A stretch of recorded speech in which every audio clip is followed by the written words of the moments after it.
Assalamu alaikum. Welcome to the Math Mindset. Today we are here with our series of D1. This is lecture number 2, exercise 2A, question number 7, part number D. Again, this is all about fraction. So we have a mixed fraction question but the different denominator. अब हम again इनको solve कैसे करेंगे, उसका step, LCM कैसे लेना है वो स्टेप. अब हम कुछ चीज़ें डायरेक्ट वाले मेथड से हटके एक लॉजिकल मेथड की तरफ जा रहे हैं. और एक बात याद रखिएगा, जो एलसीएम का मेथड आज मैं यहाँ समझा रही हूँ, ये मेथड आपका ऑल ओवर द वर्ल्ड चलता है. सो आज अगर आप इसको अच्छी तरह से समझ लेंगे, बार बार इस चीज़ को फोकस कर लेंगे, तो मुझे नहीं लगता कि आप कभी भी एलसीएम लेने में कहीं पे भी प्रॉब्लम होगी आपको, कहीं भी आपको डिफरेंट डिनोमिनेटर सॉल्व करने में मसला आएगा. सो नाउ अगेन यहाँ तो सिंपल है, 5 5 या 25 और हम ये प्लस करेंगे तो that is 27/5 plus 2 10s are 20, 23/10. Again वो मेथड आप लोगों ने किया भी होगा, बचपन में भी आप करते आए हैं कि इसका सेम डिनोमिनेटर कर लें और सॉल्व कर लें. वो मेथड भी ठीक है, उसमें कोई प्रॉब्लम नहीं. लेकिन जैसे जैसे आपकी क्लास बड़ी होती जाती है, आपको लॉजिक्स की तरफ जाना होता है, क्योंकि जब आपके लॉजिक क्लियर होते हैं तो फिर ये सारे शॉर्टकट मेथड्स हैं जो टीचर्स आपको सिखाते हैं. मैं ये नहीं कह रही कि वो गलत सिखाते हैं, वो भी ठीक सिखाते हैं कि आपकी क्लास छोटी है, आपका दिमाग छोटा है, आप छोटी छोटी चीज़ों को जल्दी अब्जॉर्ब कर लेते हो, आप पीछे से रिलेट करके आराम से कर लेते हो. बट हमेशा याद रखें कि लॉजिक की तरफ चलेंगे तो हमारे लिए काम करना बहुत आसान हो जाएगा.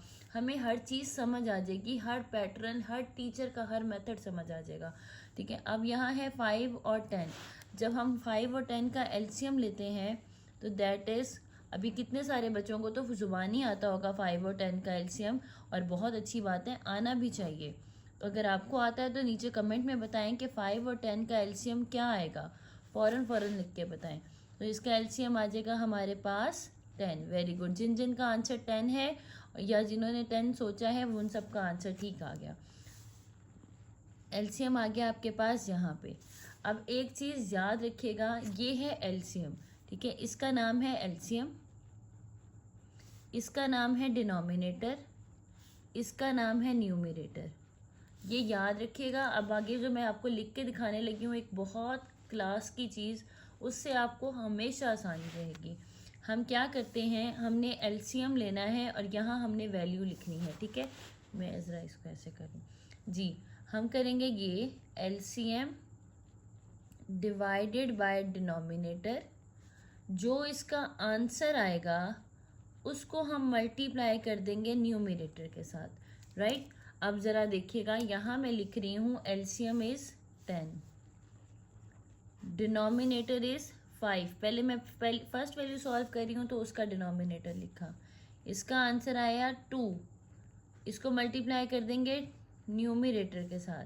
तो जब हम इसको मल्टीप्लाई करेंगे तो आंसर आ जाएगा हमारे पास 54. राइट. अब ये हम कहाँ लिखेंगे, इस जगह पे. ठीक है.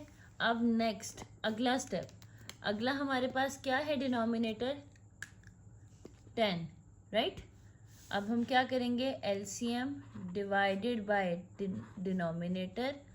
जो आंसर आया आपके पास उसको हमने मल्टीप्लाई कर दिया न्यूमरेटर के साथ, दैट इज़ 23.